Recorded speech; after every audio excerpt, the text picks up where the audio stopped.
You're listening to the Morphology Podcast.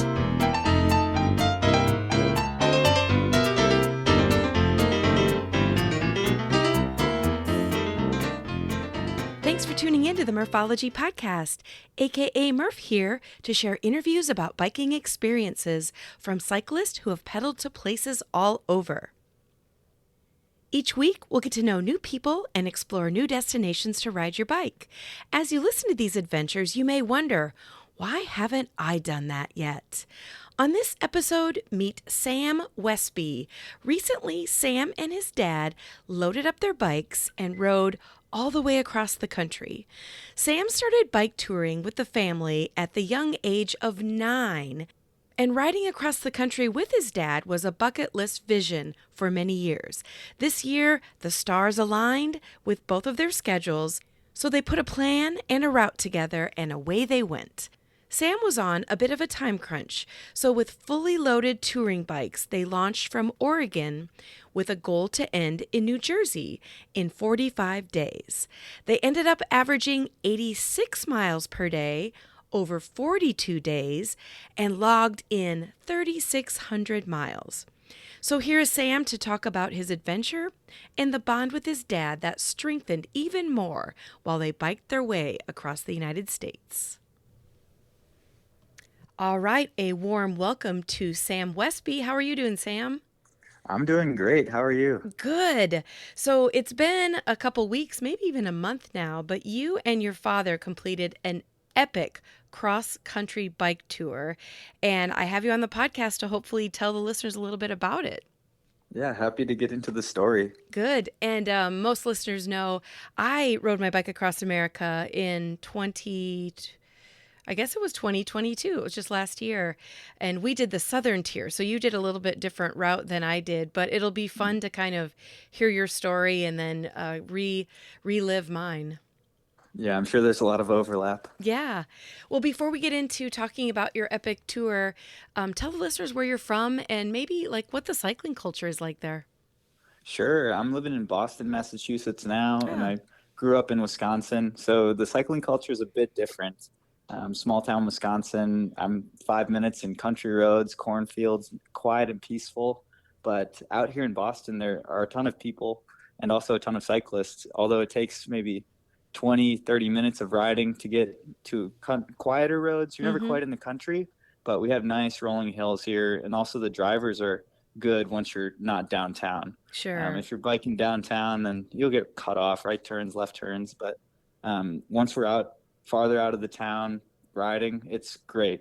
Lots of elevation and awesome people to ride with. Good. And are you mostly on pavement or do you dabble in off-road stuff too? I have mostly done pavement. I grew up mountain biking, some cross-country mountain biking a little bit, and I bought a gravel bike in March. So I've expanded into a bit of gravel on that trend now. Excellent. And speaking, I'm an Iowan, so man, when you think of Wisconsin and Iowa and the Midwest, there's an awful lot of gravel. So once you get that gravel bike and get, hooked on it, I can see that you'd have a ton of options. Yeah, and we did get surprised with some gravel in Iowa over our cross-country tour. We took a southern route through Iowa, but yeah, it's part of the story. Okay, all right. Well, let's get into it. So you literally rode your bike across the entire United States, correct? hmm Wow. Okay. So at what point in life or conversation, like how did it come to be where you're like, hey, Dad, you want to ride your bike across America? Or maybe he said, hey, son, you want to ride your bike across America? My dad kind of put the bike touring bug in me and my brother at a young age. I think my first bike tour was at the age of 9, where we went up to northern Wisconsin to Door County and did a 4-day tour with my whole family. Hmm. And we've always biked a ton. Then since then, I've done bike tours with my friends, and my dad's been doing tours since the 80s probably, but he's never done the full cross country. We were thinking about it in 2021 to do a full cross country, but the timing wasn't right. I didn't have enough time off, and he didn't have enough time off. So we did 1,000 miles around Lake Michigan, Mm. which was a great test trip almost, if you will. And then fast forward to now, he's retired, and I'm in a PhD program in Boston, and where the summers happen to be really flexible. Mm-hmm. So I talked to my advisor about it, and she was okay with me taking 45 days off. And we took the step and did the big kahuna across the whole US. Wow. I thought you were going to say something like your advisor was like, well, as long as you study at night while you're in your tent trying to I, relax. But I'm glad that it didn't work that way. yeah, it could have been good timing too, because she had just gotten back from a vacation in Hawaii. So she was very friendly and open. Who knows? But she said yes, and that's all that matters. That's exactly right. Yeah. How did you come about with your route choice? Well, when we were first looking at routes, we just Googled cross country bike tour routes, and the first links are from the Adventure Cycling Association. Mm-hmm. We were looking at the Trans America Trail for a while, but I didn't quite have the time budget for that. I think it's 4,500 miles. And then we started thinking about people in different cities across the U.S. who we'd like to see. So we ended up just designing our route, except for portions of the Midwest where we hopped on some pre-made routes from Adventure Cycling, Mm-hmm. and we're really impressed with them. So we started in Pacific City, Oregon, went down to Salt Lake City, over to Denver, and then almost straight east through Columbus, Pittsburgh, and ended in Atlantic City, New Jersey. Mm-hmm. And you mentioned you were lucky enough, let me say that, lucky enough to go through Iowa. Yeah, we were lucky enough. Iowa treated us really well. Lots of Casey's gas stations, of Yes. course. Um, and when I put the route together, I did the Midwest portion from Denver to Muscatine, Iowa, and I used Ride with GPS mostly and Google Satellite View to design these routes. They were a bit deceptive about marking the gravel. I just trusted Ride with GPS blindly for a portion, trying to like hit some gravel, but also trying to hit some pavement just because gravel is so much slower. Mm-hmm. And yeah, we had a lot of surprise up and down gravel in Iowa, but after a few days of that, we like adjusted our expectations and grew to enjoy the gravel more. Mm-hmm. But we didn't quite have the right tires for some of the gravel. We were 32 millimeter slick tires, and some of the gravel that was rougher, we were just going slower, and we had to accept that. Right. And that brings me to a next question is what style of biking you were doing, which I already know because I saw all of your videos, but did you have support, a support vehicle, or were you self-contained? We were self-contained for most of the trip, except for 2 days where my mom, or I guess 2 nights, my mom met us in the Midwest. She drove down from Wisconsin, and we had a full day without our bags where Oh she man. carried them for us, which also happened to be our highest mileage day, going straight across flat Illinois. I'm guessing those first few miles you were like, freedom. Like you're probably like, this is amazing. It was disorienting. My handlebars felt a little squirrely. And then yeah, over the course of the day, we were starting to be like, oh, like this is ending. We have to put our bags back on tomorrow. And for those that maybe don't understand what self-contained means, do you want to explain like what all you had on your bike? Sure. So we had packs on our front and back, and I had a bit different setup than my dad, but in the end, we just had about 40 liters each where we had our tents, clothing, carried enough food for 2 days, enough water for maybe half a day, and we would fill up every day. Also, all the repair stuff and chargers, toiletries, that kind of thing. Mm-hmm. So we would just find a campsite each night and never had to go to a store to buy new things or like stop and have somebody bring us something. Nice. And when I think about, being self-contained, I do a lot of bike touring where I'm fully self-contained. And, like the biggest weight items for me is going to be like, even though I have like a really tiny bike packing tent, that is always like bulky and a little bit heavy. But I feel like food and water take up the most weight, but they're all obviously the things that you need the most. So do you want to talk about food at all? Yeah, I will. We I carried the whole tent, and then my dad carried most of the food. So there were days when he weighed more than me, and then Mm-hmm. days where he weighed way less than me. And we just did not eat well at all. We kind of ate whatever carbs that we could stomach down, and we were trying to keep it variable all throughout the course of the ride. Um, but when you're on a ride like that, you kind of have to eat like a trucker, just because uh, you don't have a refrigerator, you Right. don't have a microwave. We did have stoves, so in the evenings we would maybe cook some instant rice or some ramen and add like a tuna packet to that. Or the mornings we sometimes had oatmeal, but overall it was a lot of muffins, a lot of cookies. But our staple lunch was peanut butter and honey on a tortilla, which Mm, like little healthier than the cookies, but we made it the 42 days and our energy levels stayed good. good. Is there anything you ate along the way that you really don't want to ever eat again? Ooh, not really. I didn't get sick of Oh, much. good. Yeah, I tried to stay away from the fruity bars, the Nutri-Grain bars. I had a couple of those and just like instantly did not want any more. Mm. Also, Cliff bars. After the first couple days, we did not want any more Cliff bars. But the chocolatey Lara bars, those ended up being okay for almost the whole trip. Oh, nice. I know I just finished up a 8-day tour this past weekend, and like the first thing that I wanted was, strangely, because it's something I don't drink normally, was chocolate milk, and then also like this huge salad with all kinds of fresh things. So, Yes. do you remember like your first meal after getting back? I had a hamburger. Yeah, Ah. yeah, that was and I had plenty of hamburgers throughout the whole trip, but I just wanted another.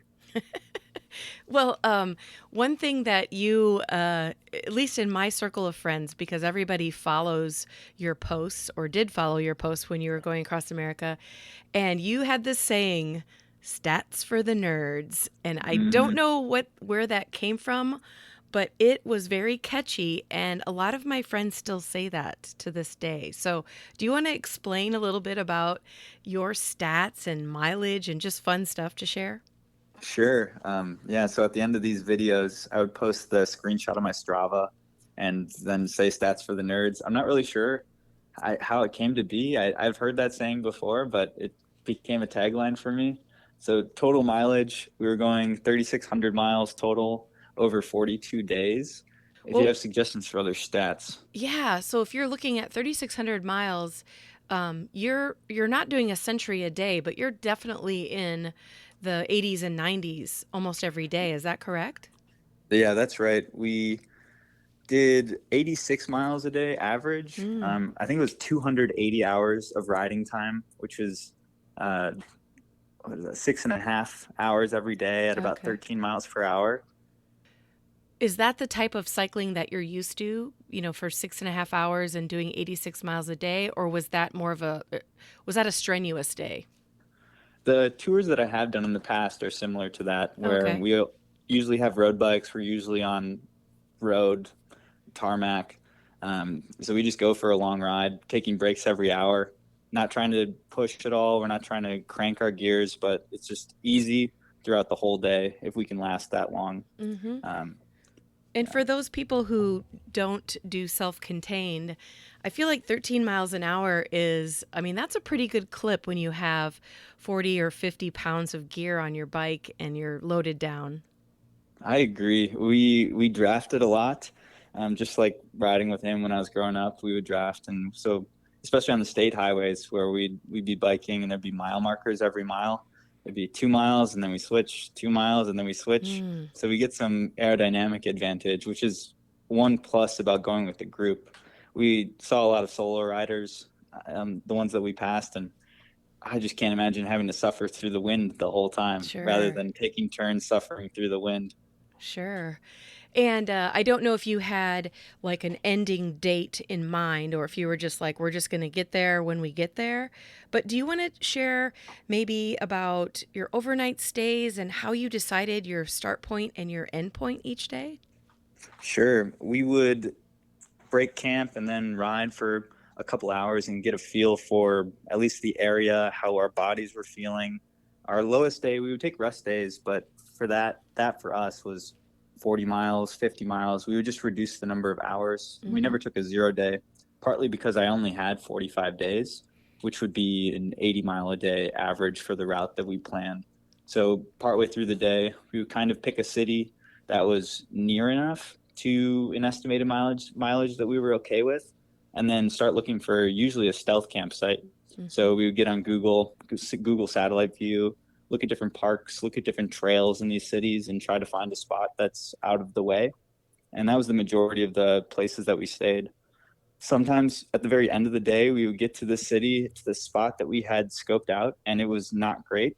Mm. Um, there was one case in particular that was the worst for us, where we get to this city, Kimberly, I think it was Kimberly, Idaho, and we wanted to go behind the high school. It looked like an okay spot, but there was a graduation event happening, Oh so no. definitely couldn't go there. There was really no other spot in this town.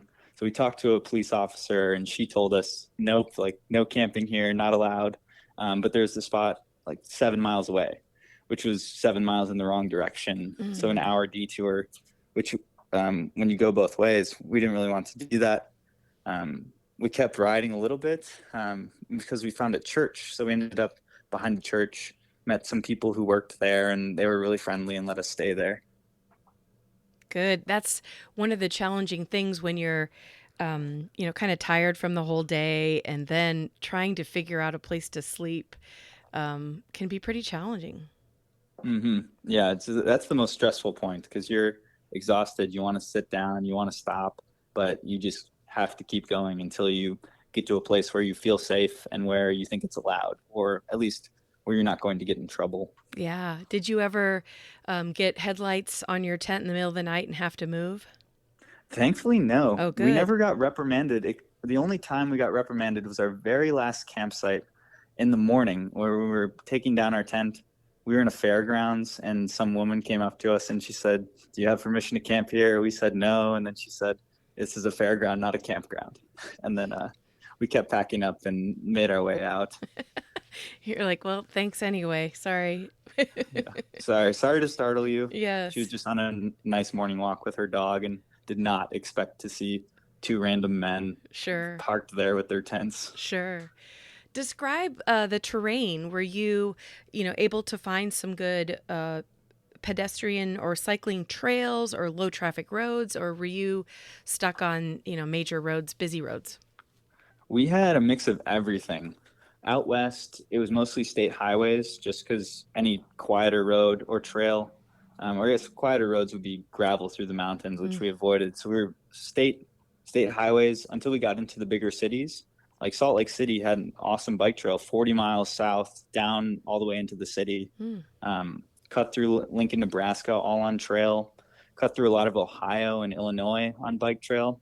But our ideal roads were the quiet country roads that were smooth, and we were able to find a bunch of those. Like there was one old Route 6 in Nebraska. That's one that stands out to me. We decided to detour onto it just because we saw it on our phones, and Hmm. ended up crossing this thing called the Little Grand Canyon, just in the middle of Nebraska. So like beautiful canyon views. Um, and then also Pennsylvania really surprised me with the road quality. Hmm. Um, it was Amish country, so they're quiet roads anyway. But the drivers there, when they do pass us, they're used to horse and buggy, Oh, so right. they're not impatient when they're waiting to pass us, and when they do pass us, they give us plenty of room. Hmm. So I would probably consider those a couple of favorite places, like you just mentioned. But do you have any other favorite places that maybe, when you're available, you'll go back and visit again? I think I would want to redo the climbs in Colorado on an unloaded bike just to get perspective. We climbed Vail Pass, and we also climbed Loveland Pass in Colorado. Hmm. And Vail Pass was awesome because it's entire bike trail. There's no road at all. And then Loveland Pass is a road, but the drivers are really nice to us. Mm-hmm. So I'd love to redo a lot of the climbs with an unloaded bike. Yeah, I would definitely go back to Salt Lake City because there are a few climbs that we didn't get to do. If anyone who's been to the city before, it's just the mountains to the east, and different ways, different roads to go up into the mountains and over them. Where we took one pass through Provo Canyon, but there are all these other passes that we didn't get to go to that Some are more epic, some are more interesting. That's what we hear at least. So I'm dreaming about going back and riding those places. Mm-hmm. I think of when I did the ride across America, some of those really like epic passes were complete, like so beautiful. But it's one of those deals where you like go into your lowest gear and you just have to grind up for hours. Did you like tell me how what your thoughts were when you're like, I'm going 6 miles an hour and I have all this stuff on my bike? Like, how was it? It was exciting. After 10 minutes for my dad and I, we kind of started the endorphin started working, Mm-hmm. and we were in pain but didn't care about the pain and just kept a steady pace up and up and up. And yeah, we're just enjoying the whole climb. And also, I loved the downhills too. So the work to get to the very top was always worth it for me because you had the views, you had the endorphins flowing, and then also an awesome downhill to follow. Oh, for sure, yeah. And hopefully your brakes were in good order the entire trip. They were, thankfully. We Yeah, never had an issue with it. I just got the bike in March. My dad also got his bike in March. We didn't have to replace our brake pads or anything and never had any brake scares. good. Well, tell us some good stories, whether it's about people or places. What do you have? Yeah, our first example of great hospitality was in Idaho, where we had set up our tents at a church and we're cooking dinner. And then a man who came up and started mowing the lawn there, and we were chatting with him. And then he offered us to, oh, like come over to my place. Like I would love to have you. So we came over to his place, stayed the night in a camper. His wife was out of town for the weekend, so he was just really friendly and had nothing on his plate. Mm. Um, and then, yeah, generosity like that. When we were leaving Salt Lake City, there was a man who we passed. He's maybe 75 on a mountain bike. We passed him. He passed us because we were loaded up. We were going about the same pace. And then we passed him again. He passed us and then he started riding with us and just talking to us. And he had lived in the area in Sandy for all of his life. And I was like trying to use my phone to find the route. It was a bit annoying. And he's like, oh, let me show you. Because he rides 40 miles every day. That's Oh, what he told wow. us. Wow. So he took us on shortcuts and weaved through some trails and ended up at the base of the Provo Canyon, starts the ride to Provo Canyon. And he said, I'm going to get lunch here, take the shuttle back. Nice meeting you guys. Like, have a great trip. Um, so interacting with people like that were some of our favorite stories. And did anything go wrong as far as mechanicals or I mean luckily you said your brake pads were fine, but or like a popular question is how was the weather? Well, I had a lot more mechanicals than my dad, and my dad really had no ride stopping mechanicals. The bosses on his frame where his rear rack attaches came out, and he's since gotten a Trek warranty on the frame, but he just had zip tied his rack on, and then that was his only mechanical issue. Hmm. And I, on the other hand, had two broken spokes and maybe 8 or 9 flat tires over the ride. Mm. But the only scary one was the first broken spoke because it was day two. We were headed towards Sisters, Oregon on, I think, Highway 22 or Highway 20. And there was this great mountain pass coming up that we were both excited to ride. But I broke my spoke in my back tire. And like we were afraid, keep riding. And then we break another. And then the whole wheel kind of falls apart. Right. Um, and the thing is, we brought extra spokes, but we didn't bring extra spoke nipples. And the spoke happened to break in the nipple, Ah. which was a part we didn't have. And the closest bike shop was 60 miles away. Um, we decided if I break another spoke, then we stop and hitchhike. But otherwise, let's ride. Let's try to get there. So 60 miles on a broken spoke with a little wobble in my wheel, and somehow made it to this awesome bike shop that also had food trucks out back. Oh, nice. And yeah, they were really friendly. We bought some spoke nipples, replaced it, and the bike was good to go. That's actually a pretty good story because it could have gone way way worse. Mhm. And 8 or 9 flats. Did you have tubeless tires or were you carrying and changing and patching tubes? We were carrying and changing and patching tubes. Ah. I think I probably could have avoided 4 or 5 of the flats if I were tubeless. And people in my Instagram comments were saying go tubeless, but The mess of the sealant has kept me from making the change. Mm. I'll have to try it out at some point and see if I like it or not. Hmm. And would you consider yourself a pro at changing tires now? At this point, I'm comfortable with it. I have memories of my dad teaching my brother and I how to do it when we were maybe like 7. Yeah. We would just take our bikes apart, try to patch it, put them back together. So it's been a part of my skills for a long time, and Mm. it's kind of second nature at this point. Yeah. And spending, day and night, probably staying in the same tent with your dad, like, has your relationship changed at all? I think so. Yeah, I got to see a bit more of my dad. He got to see a bit more of me. So we like grew closer in that way. And Yeah. then also, yeah, there's this bond where we don't even have to talk. We can just exist together and ride together and like understand what's when I'm getting angry or when I'm very happy, and understand like how we both fluctuate in our environments, and then be okay with each other even with these fluctuations that we have and these new Mm. experiences that we have. That's awesome. And I guess I may have interrupted, but what about weather? Any sorts of, like, Oh, did you get some snow or rain or anything?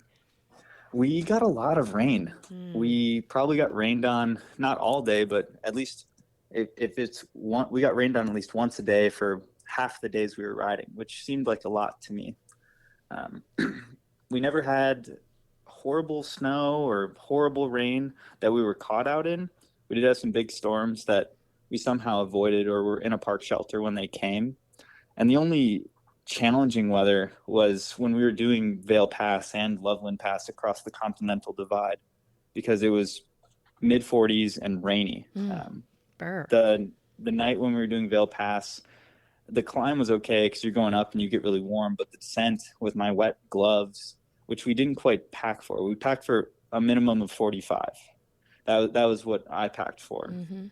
So going down Vale Pass, I was alternating between holding my brakes and then tucking my hands in to keep them warm, Mm. which I would not recommend. And we stealth camped at the base of at the east side of Vale Pass in Frisco, and then woke up. It was maybe 35 degrees. We had 3,000 feet of elevation to go to climb over the Continental Divide. And then after we packed up camp, finished eating breakfast, it started raining. So high 30s and rainy. We ride for 30 minutes, and my feet are soaked and freezing. My hands are soaked and freezing. Mm. And my dad's like, we can't keep going. Like, what, we got to stop. So we stopped at this REI in Silverthorne and mulled around for probably an hour deciding what to do. We were talking to some people inside, and they didn't quite realize that we were touring. They just thought we were tourists on road bikes. And they're like, "Oh no, like I would never take a road bike up there. I just came from there. There's slush at the top. Like I wouldn't do it." And after some more research, we found the trail cams for the roads all the way up and down the pass. It looked clear, no snow, no slush. The forecast looked okay. So we bought thicker gloves, went over to the grocery store on the other side of the shopping area, bought some plastic bags to bag up our feet, put dry socks on. And then that ended up being one of the best days we had. Mm. Clear skies. And as we went up and up the Continental Divide, the clouds would just keep clearing and clearing until we get to the very top, and it was just this gorgeous view. So we were terrified at the start of the day, but it ended up being one of the highlights of the whole trip. God, and it's so beautiful. Well, actually, all of Colorado, dare I say all the United States, I mean, is beautiful. But to be at the top of Mm-hmm. that pass, I was in Colorado the beginning of June, and we were trying to bike up and over a pass, and they ended up closing it because it was snowing so hard. It was like blizzard conditions. So Oh, I wow. can't imagine you guys, without access to a car, you can't really go around the mountain.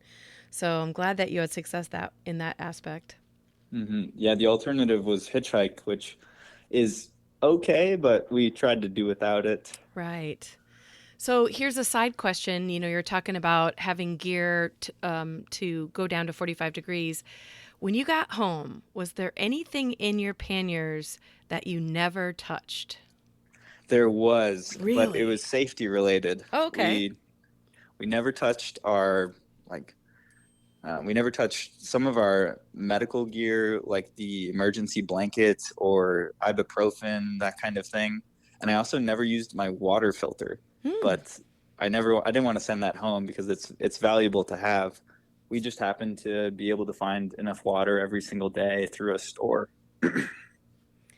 And then on the flip side, is there anything, like, let's say you're going to do the exact same trip again, is there anything you would add to your bags?